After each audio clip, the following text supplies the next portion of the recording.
Inside America's election headquarters now, a brand new poll showing Newt Gingrich riding high in New Hampshire. That's right, sharing the top spot with Mitt Romney. Just a few weeks ago, many pundits were giving the former House Speaker's campaign up for dead. Well, now, will the new popularity make him a prime target for the critics? Here now is Shira Toeplitz, a staff writer for Roll Call. Shira, good to see you. Gingrich is way behind, I must say, when it comes to fundraising, organization, but he does excel during debates. Does doing well in debates win nominations?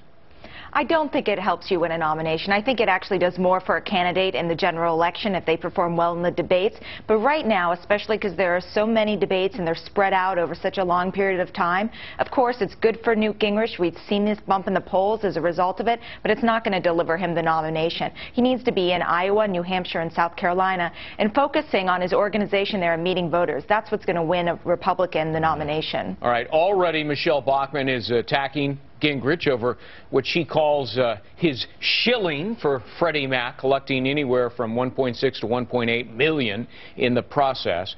Would you expect the attacks to begin to escalate now that the former speaker has vaulted from, well, the bowels of the basement to the top of the pack?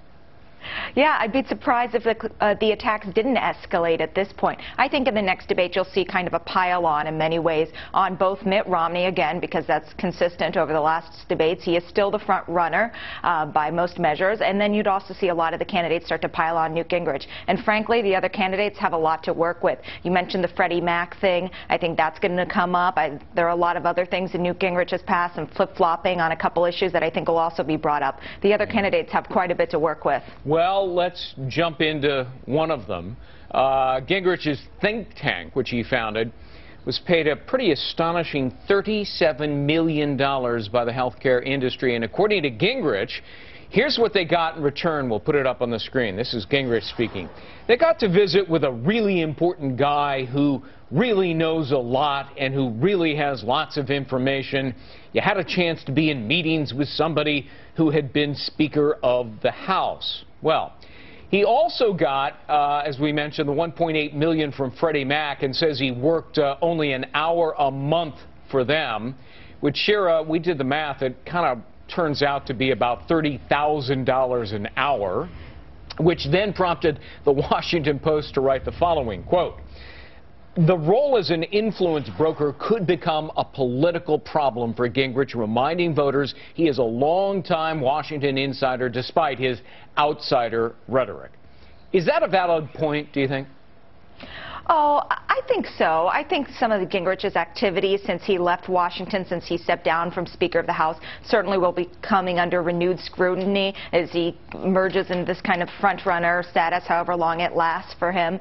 While I don't think what he did is uncommon for a former speaker or former lawmaker to do, a lot of former members of Congress go on to these kind of consulting gigs and reap the benefits, as you just explained with the math. It's nice work if you can get it. Yeah, but it's not a good idea for presidential candidates. And trying to peddle for profit, you know, your status as a former speaker and so forth. I know it is common there, but not everybody who does it there is running for president.